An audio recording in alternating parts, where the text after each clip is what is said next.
High করে দাও সাক্ষ্য। ভেবেছিলাম টোটালি ভিডিও বন্ধ করে দেবো, আরেক মাকে আমার ছেলে ভেঙে দিল। এইটা নিয়ে আসলাম আজকে। গুড মর্নিং, সুশান্ত পপির লাইফস্টাইলে তোমাদের সবাইকে ওয়েলকাম। কেমন আছো তোমরা সবাই? আশা করি সবাই খুব ভালো আছো। আমি ভালো আছি, ভালো থাকার চেষ্টা করছি।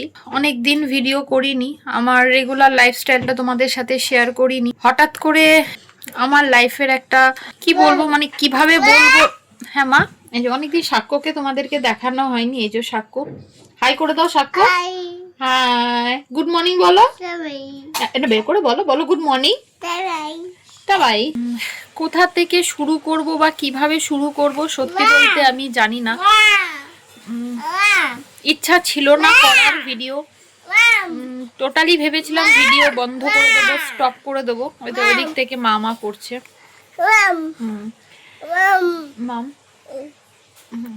তো ভেবেছিলাম টোটালি ভিডিও বন্ধ করে দেবো করা, কারণ ভালো লাগছে না। কেন ভালো লাগছে না সেটা বলি। আমার লাইফ একটা লেভেলে স্মুথ ভাবে চলছিল, বেশ ভালো চলছিল। আপস ডাউন সবার লাইফেই থাকে, হঠাৎ আমার লাইফেই ঘটে গেল দুর্ঘটনা। তোমাদের তো আমি আগে শেয়ার করেছি, দেখেছো অবশ্য। লাস্ট 16ই মার্চ আমার মায়ের বার্থডে ছিল। নর্মালি আমার মা তো দুর্গাপুরে থাকে, সেলিব্রেট সেভাবে করা হয় না। এবছর যেহেতু আমরা শিলিগুড়ি গেছিলাম, দেখেছিলাম আমার ভাইপোর বিয়েতে, সেখানে এনজয় করেছি, সবকিছু করেছি, সবই তোমাদের সাথে শেয়ার করেছি। তো মাকে আমাদের কাছে নিয়ে এসেছিলাম আমার কাছে, যে এবছর 16ই মার্চটা মাকে আমার কাছে রাখবো আর মায়ের জন্মদিনটা সেলিব্রেট করব। নর্মালি দুর্গাপুরে থাকলে তো হয় না, সবসময় আমার যাওয়া হয় না। আর যেহেতু এখন বাচ্চা একবারই ছোট, আমি হয়তো বছরে একবার যেতে পারতাম। ছেলে হওয়ার পরে আমি একবারই যেতে পেরেছি দুর্গাপুরে, আর হয়তো কোনোদিনই যেতে পারবো না। দুর্গাপুরে যাওয়া হবে না কোনোদিনই, বন্ধ হয়ে গেল আমার দুর্গাপুর যাওয়া, বাপের বাড়ি যাওয়া বলতে পারো। লাস্ট 19 মার্চ আমার মা এক্সপায়ার করে যায়। বাবা 2019-এ 26শে ডিসেম্বর আমার কাছ থেকেই মারা যায়। আমার বাবা এসেছিল ডাক্তার দেখাতে কলকাতাতে, ডাক্তার দেখানো হয়, সুস্থ ছিল। হঠাৎই ম্যাসিভ অ্যাটাক হয়, হার্ট অ্যাটাক করে, আমার বাবা চলে যায়। সুস্থ মানুষ, তাও ভেবেছিলাম যে মাথার উপর আরেকটা ছাদ আছে, মা আছে, চলে যাবে। নিজেকে সামলে নিয়েছিলাম। আর বাবার ব্যাপারটা একটু জেনেছিলাম, যেহেতু লাস্ট চেক আপে বাবাকে ডাক্তার বলে দিয়েছিল যে তোমার বাবা বেশি দিন আর বাঁচবে না, কারণ আমার বাবার অলরেডি 3খানা স্ট্রোক তার আগে হয়ে গেছিল। তো সেহেতু আমরা একটু মেন্টালি প্রিপেয়ার ছিলাম যে বাবার বেশি দিন নেই। তবুও বাবা তো একটা কষ্টের জায়গা থেকেই যায়, তবু চেষ্টা করছিলাম। যাই হোক, বাবা হুট করেই আমার বাড়ি থেকে চলে যায়, আমার কাছ থেকে চলে যায়। কিন্তু মায়েরটা ছিল আনএক্সপেক্টেড। মায়ের হালকা জ্বর ছিল আর গলা ব্যথাটা ছিল। যেহেতু ওয়েদার চেঞ্জ হয়েছিল, মানে শিলিগুড়ির ওয়েদার কলকাতার ওয়েদার দুটোর মধ্যে ভীষণ পার্থক্য। ওখানে ঠান্ডা, এখানে গরম, তো ঠান্ডা গরম লেগেই একটু মায়ের শরীরটা খারাপ হয়েছিল। সেদিন বৃহস্পতিবার ছিল, মায়ের শরীরটা একটু বেশিই খারাপ করছিল বলে আমি বৃহস্পতিবার দিনই মাকে ডাক্তার দেখিয়ে নিয়েছিলাম সন্ধ্যাবেলা। মা আমাদের সাথে খেয়েছে, খাওয়া দাওয়া করেছে, ওষুধ খেয়েছে, ছেলের সাথে খেলেছে, আমার সামনে দিয়ে হেঁটে গেল, গিয়ে জাস্ট শুলো। জাস্ট কয়েক সেকেন্ড, 10টা 2-এ মা মারা যায়। আমি মায়ের কাছে গিয়ে পৌঁছাই, আমি ছেলেকে বাইরে খাওয়াচ্ছিলাম ডাইনিংয়ে, আমি মায়ের কাছে গিয়ে পৌঁছাই 10টা 8। পরে যখন আমি দেখি সিসিটিভি, আমাদের সব ঘরেই সিসিটিভি লাগানো আছে, তো পরে যখন দেখি মায়ের 10টা 1 মিনিট 46 কি 47 সেকেন্ডে মায়ের বোধহয় বুকে পেন উঠেছে, মা 10টা 2-এর মধ্যে এক্সপায়ার করে গেছে, চলে গেছে। মানে কয়েক সেকেন্ড, একটা সুস্থ মানুষ হুট করে চলে গেল। আমি সেটাকে নিজে মেনে নিতে পারছি না, আর বিশেষত মেনে নিতে আরো পারছি না, কারণ মা ছিল আমার সবটা জুড়ে। সবাই বলে না একটা সময়ের পর মা মেয়ে বন্ধু হয়ে যায়, সত্যি তাই। আমার সব থেকে বড় বন্ধু, আমার ব্যাক সাপোর্ট, সবকিছুই বলো আমার মা। আমার পুরো সংসার গুছিয়ে দেওয়া আমার মা। ঝগড়া বলো, রাগ বলো, সবকিছু শেয়ার করা বলো, আমি আমার মায়ের সাথে করতাম, যেটা এখন আর পারছি না। বুকের মধ্যে আলাদাই একটা কষ্ট, খুঁজছি যেন যদি একবার পাই। অনেক কথা রয়ে গেল, অনেক কিছু করা বাকি থেকে গেল। 73 বছরে মা সবে পা দিয়েছিল। ভেবেছিলাম আরো 5-6 বছর থেকে গেলে ছেলেটা বড় হতো, ও তো ভুলে যাবে, ও তো একবারই ছোট, ও তো ভুলে যাবে। আর একটু হলে ভালো হতো। হয়তো মা সবটা দেখে গেছে, আমার বাড়িঘর করা, আমার ছেলে হওয়া, সবটাই দেখে গেছে আমার মা। কারণ আমার প্রেগনেন্সি পিরিয়ডটা খুবই ক্রিটিক্যাল গেছে, তো সবটাই হয়তো মা দেখে গেছে। তবুও মানে আমার দুটো হাতের মধ্যে একটা হাত যেমন আমার মা, আমার right hand Sushanta, left hand আমার মা, আমি দুজনের উপরই খুবই ডিপেন্ডেন্ট। সুশান্ত আর আমার মায়ের ওপর আমি খুবই ডিপেন্ডেন্ট। আমি যেন মা ছাড়া কিছু বুঝি না।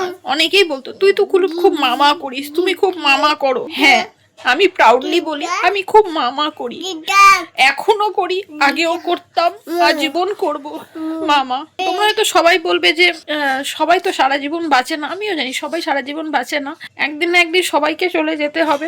কিন্তু একটা মানুষ অসুস্থ আছে, হয়তো বিছনায় কিছুদিন পড়ে আছে, তাহলে হয়তো একটা ছিল যে হ্যাঁ মানুষটা অসুস্থ আছে, কষ্ট পাচ্ছে, তখন চলে গেল, ঠিক আছে। বাট একটা সুস্থ মানুষ হেঁটে চলে বেড়াচ্ছে, আমার চোখের সামনে দিয়ে হেঁটে গেল, তার 1 মিনিট পরেই মা চলে যাবে। মা 10টার সময় আমার চোখের সামনে দিয়ে হেঁটে গেল, আর 10টা 2 মধ্যে মা চলে গেল আমার লাইফ থেকে। সারা জীবনের মতো এখনো খুঁজছি মাকে, যদি পাওয়া যায়, যদি একবার কথা বলা যায়, একবার ছুতে পারি। কারণ আমার হ্যাবিট ছিল প্রত্যেক দিন সকালবেলা 9:30টার সময় মাকে ফোন করা, আবার 12টা 12:30টায়, আবার দুপুরে, আবার বিকালে, আবার রাত্রেবেলা, দিনে 5-6 বার ফোন করতামই করতাম। যেহেতু মানুষটা দুর্গাপুরে একা থাকতো, তো খুব টেনশন করতাম। আরও সব থেকে বেশি খারাপের জায়গা লাগছে হচ্ছে আমার বাবা মা দুজনেই আমার ঘর থেকে, আমার কাছ থেকে, আমার হাত থেকে চলে গেল। আমার দাদা আছে, আমার দাদা উত্তরপাড়ায় থাকে, দুজনে আমার কাছ থেকে গেল। এটা যেন আমার কাছে ভীষণ একটা কষ্টের জায়গা, যে দুটো মানুষকে সুস্থ করার জন্য, একটু আনন্দ দেওয়ার জন্য ভালোভাবে আমি তাদেরকে আনলাম, কিন্তু তাদেরকে ভালোভাবে আমি ঘরে পাঠাতে পারলাম না। তাদেরকে এমন জায়গায় পাঠালাম আমি, যেখান থেকে তারা কোনোদিনই আর ফিরে আসবে না। 1 তারিখে মায়ের সমস্ত কাজ কমপ্লিট হয়েছে, মৎস্যমুখ কমপ্লিট হয়েছে, করে গত সপ্তাহে ফিরেছি আমি দাদার বাড়ি থেকে। তো সত্যি বলতে মালাকে ডাকছে, ওকে ওর ন্যানি, ওকে যাই ওই যে মালা করে ডাকছে। ইচ্ছা সত্যি একদম নেই, যে ভেতর থেকে আসছে না আমার ঠিক করে যে আমি ভিডিও করি, কিন্তু শুধুমাত্র সুশান্তর জন্য, সুশান্তর কথায় আমাকে ভিডিও করতে হচ্ছে। মানে ভিডিও করা শুরু করছি, যেহেতু আমি আমার রেগুলার লাইফ, ডেইলি লাইফ সমস্ত তোমাদের সাথে শেয়ার করি, ভালো খারাপ সব কিছুই শেয়ার করি তোমাদের সাথে। সেই জন্য সুশান্ত বললো যে তুমি যখন তোমার ভালো দিকটা, খুশির দিকটা যখন তুমি শেয়ার করো সবার সাথে, তোমার বন্ধুদের সাথে, কষ্টের দিকটাও তুমি শেয়ার করো, তোমার কষ্টের কথাগুলো তোমার বন্ধুদের সাথে জানাও, তাহলে হয়তো একটু মনটা হালকা হবে।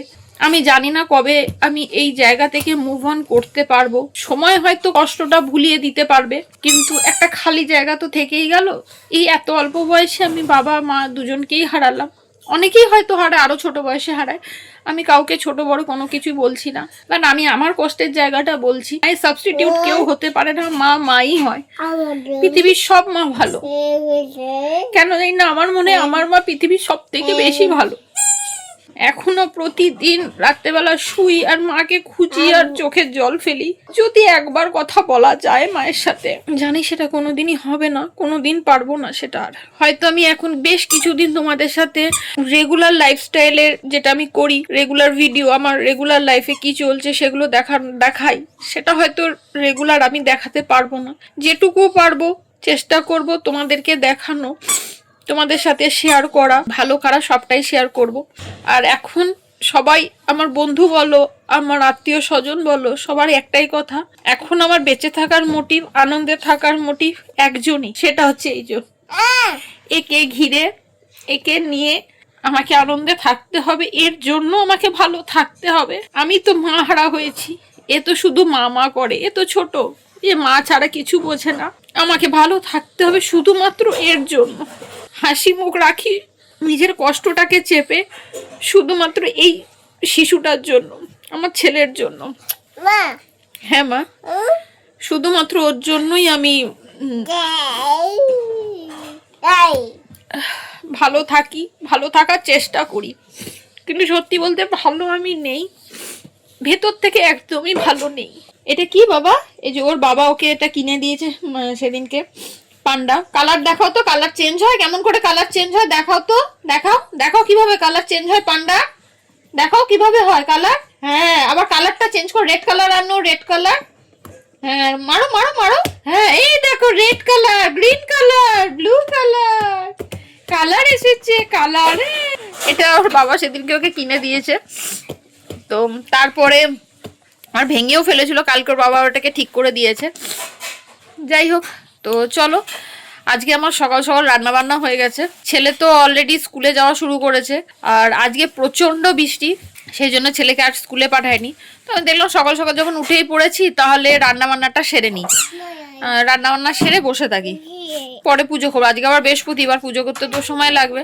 তো রান্না বান্না আমার হয়ে গেছে, চলো দেখাই কি কি রান্না করেছি তোমাদেরকে। এখানে তো আছে ভাত, এখানে আছে কলমি শাক ভাজা, এটাতে আছে আলু পটলের তরকারি, এটাতে আছে ডাল, এটাতে আছে ভেন্ডি ভাজা। এই হচ্ছে আজকের মেনু। এটাতে ছেলের খিচুড়ি আছে। তার মধ্যে আজকে আমার ছেলে কি কাণ্ড করে বসলো, আমার যে মা লক্ষ্মীর ফটো সেটিকে তুলে আছাড় মেরে ফেললো এবং সেটি ভেঙে দিল। কি হয়েছে বলো? না আমি দরজা খুলবো না, ওর এখন দরজা খুলে দিতে হবে। যে চল চল চল, দেখবে কি করছে দেখো। এই দেখো ছাতাটাকে এবার ভেঙেই ছাড়বে, করিস না। দেখো ছাতাটা নিয়ে কি করছে দেখো, টাকু টাকু ছাতা এবার খুলতে পারছে না। এই দেখো আমার মায়ের ফটো, দেখতে পাচ্ছ? কখনো ভাবিনি যে এত তাড়াতাড়ি আমার মায়ের ফটো এখানে হবে। এপাশে আমার শ্বশুর মশাই, আর হচ্ছে মাঝে আমার বাবা, যে আমার মা। ভাবিনি কখনো যে এত তাড়াতাড়ি আমার বাবার পাশে আমার মায়ের ফটো লাগাতে হবে, কিন্তু কি করব, মানে এ ঘরে আর আসতে ইচ্ছা করে না, কারণ এই ঘরেই, এই বিছানা থেকেই মা চলে গেছে। যাই হোক চলো, ছেলে আমার মা লক্ষ্মীর ফটো পুরো ভেঙে একদম মানে ইয়ে করে দিয়েছে, পুরো ক্র্যাক। আজকে বৃহস্পতিবার, মা লক্ষ্মীর ফটোটা পুরো ভেঙে দিল। ভাঙা ফটোতে তো পুজো করতে নেই। এক বৃহস্পতিবারে মা গেছে, আর আজকে আরেক মাকে আমার ছেলে ভেঙে দিল। দেখাই চলো। এই দেখো, দেখেছো মাঝখান দিয়ে দেখো পুরো ক্র্যাক করে দিয়েছে কিভাবে ছেলে। বিয়ের পরই আমি এটা কিনেছিলাম, আজ 10 বছর ধরে এটাতেই পুজো করি। কারণ আমার শ্বশুরবাড়ির নিয়ম হচ্ছে যে ফটো পুজো করা যাবে, মূর্তি পুজো করা যাবে না, কিছু কারণবশত করা যায় না, তো ফটোই পুজো হয়। নতুন ফটো আনতে গেলাম, চলো দেখাই তোমাদেরকে। এই দেখো, এইটা নিয়ে আসলাম আজকে, দেখতে পাচ্ছ? এটা আনলাম, মা লক্ষ্মীর এই ফটোটা আনলাম। তো ভাবলাম নতুন মা লক্ষ্মীকে যখন আসনে বসাবো, তো কেননা আমি নতুন আসনই নিই, তো দুটো আসন নিয়েছি। একটা হচ্ছে এই যে এরকম লালের মধ্যে নিয়েছি একটা আসন, আর আরেকটা নিয়েছি এরকম হলুদ আর পিঙ্কের মধ্যে। এই দুটো আসন নিয়েছি। চান টান করে নিয়ে যখন আমি ঘট বসাবো তখন এটা পেতে বসাবো। কেমন হয়েছে জানিও আসন দুটো, আর আমার নতুন মা লক্ষ্মীকে কেমন লাগছে দেখতে সেটাও জানিও। কেমন হয়েছে আমার নতুন মা লক্ষ্মী? ভালো না? আমার খুব ভালো লাগলো, সুন্দর লাগলো। দুটো ছিল, একটা হচ্ছে ধনলক্ষ্মী আর একটা হচ্ছে মা লক্ষ্মী। আমি রেগুলার মানে প্রত্যেক বৃহস্পতিবার যেহেতু আমাদের ঘরে এরকম মা লক্ষ্মীরই পুজো হয়, আমি এটাই সেই জন্য নিয়েছি। তো আমার এটা খুব ভালো লাগলো। আমি চেয়েছিলাম এই মোটা ফ্রেম ব্ল্যাকের মধ্যে যেগুলো হয় না, তো সেরকম চেয়েছিলাম, তো সেটা পেলাম না, তো সেই জন্য এটাই নিলাম। আপাতত এটা থাক। ইনি আমার ঘরে আজকে এসছেন নতুন, আমার মা এসছেন আজকে নতুন। এক মাকে হারিয়েছি, আরেক মাকে আমি নিয়ে আসলাম। এইভাবে এনাকে পুজো করি, আশা করি উনি আমার সব দুঃখ কষ্ট সব দূর করবে। এটাই প্রার্থনা করো তোমরা সবাই আমার জন্য। উনি আমার ঘরে যেন বিরাজ করে, যত কষ্ট আছে দুঃখ আছে সব যেন উনি দূর করে, এটুকুই প্রার্থনা ওনার কাছে। সবাইকে যেন ভালো রাখে। চলো আরো দুটো জিনিস কিনেছি, সেটা দেখাই। দুটো নাইটি নিয়ে এসেছি, চলো দেখাই তোমাদেরকে। গলার কাজটা দেখাই তোমাদেরকে। এই যে এরকম গলার কাজটা, এই একটা নাইটি, এটা একটা নাইটি নিয়েছি। আর দেখো সামনের কাজটা দেখো, এটা হচ্ছে খয়েরি কালারের ওপরে, একটু ডিপ কালচে খয়েরি কালারের ওপরে। আর এটা হচ্ছে ওই এগুলোকে কি এই প্রিন্টগুলোকে কি প্রিন্ট বলে ঠিক আমি জানি না। আর কলমকারি, হ্যাঁ কলমকারি প্রিন্টের ওপরে এগুলো আছে পুরো। এই যে এখানগুলো দেখো অ্যাথলিক, এগুলো এখানে মাঝে মাঝে এগুলো আছে, দেওয়া আছে। এই যে এটা হচ্ছে, এগুলো অ্যালেন কাটের ওপরে নাইটি। তো এই দুটো নাইটি নিয়েছি আমি। কিনতে গেলাম মা লক্ষ্মীর ফটো, আসন, তার সাথে এই দুটো নাইটি নিয়ে আসলাম। আমাদের নিচেই দোকান আছে, ওনার কাছ থেকে নিয়ে এসে বলেছি পরে পেমেন্ট করে দেবো, অসুবিধা নেই। তো চলো এবার চান টান করবো, ছেলে চান করবে, 11:30 বাজে প্রায়। চিৎকার দেখেছো? আর এখন মুখ চোখের অবস্থা, এখন আর সেভাবে স্কিন কেয়ার করা হয় না। আগে যেমন রেগুলার বেসিসে স্কিন কেয়ার করতাম, ওটা যেমন স্কিন কেয়ার করাটা আমার লাইফের একটা পার্ট ছিল, করলে আমার ভালো লাগতো, স্কিনের খুবই যত্ন নিতাম। হ্যাঁ মা বলো, বলো। নাইট নাইট টাকু হয়ে গেছে, সবাই ওকে চুল থাকা অবস্থায় দেখেছিলে, এখন টাকু অবস্থায় দাও। কে চুল কে কেটে দিয়েছে? চুল কে কেটে দিয়েছে তোমার? দাদা কেটে দিয়েছে। আসলে ওর দাদা হাত ধরেছিল, সেই জন্য বলেছে চুল কেটে দিয়েছে ওর দাদা। তো চলো এখন ছেলেকে চান টান করাই, নিজেরাও চান টান করি, পরে আবার দেখা করছি তোমাদের সাথে। এই দেখো আমার ঘরের নতুন মা লক্ষ্মী, আজকে ওনাকে পুজো করলাম, কেমন লাগছে দেখো, ক্লোজে দেখাই। এই দেখো, আর এই যে আমার দুই গোপাল।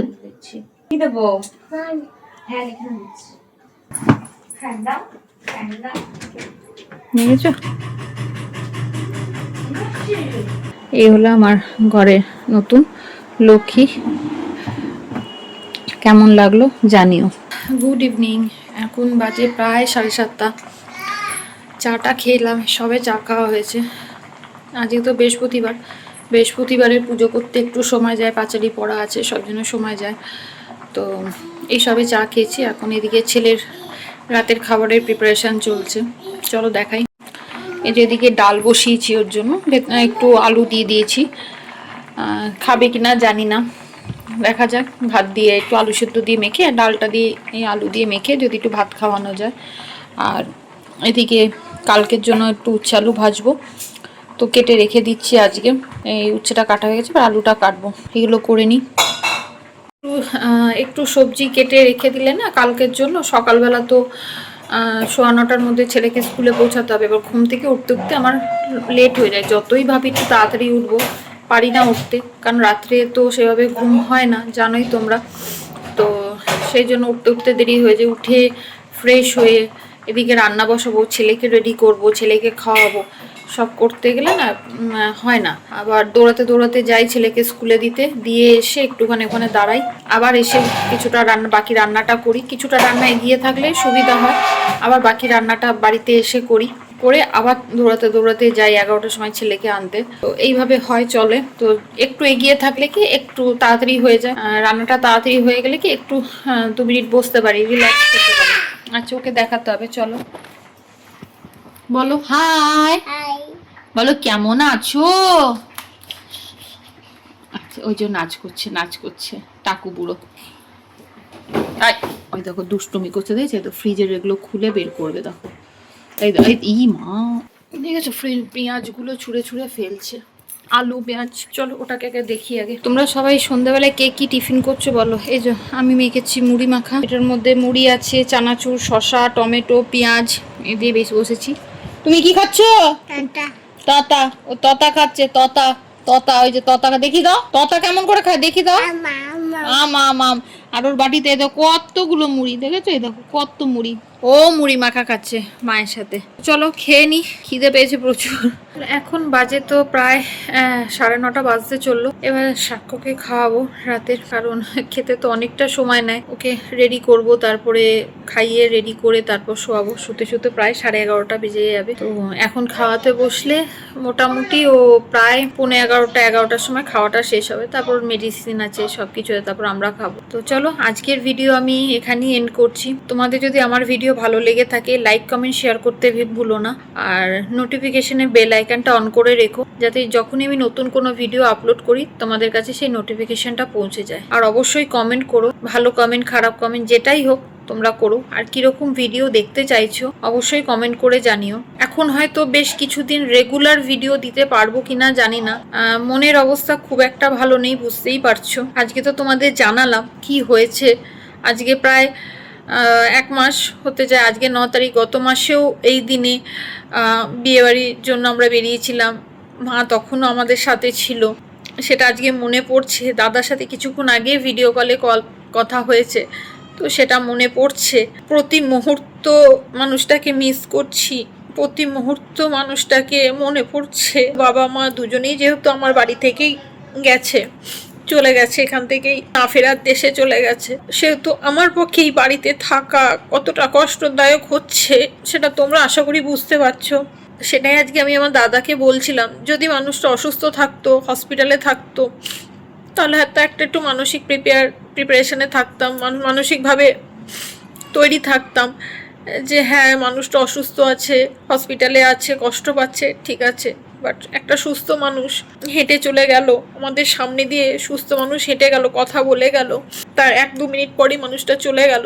এটা আমার পক্ষে সন্তান হিসাবে, মেয়ে হিসাবে মেনে নেওয়াটা সত্যিই খুব কষ্ট হচ্ছে, যেহেতু আমি আমার মায়ের খুব কাছে ছিলাম।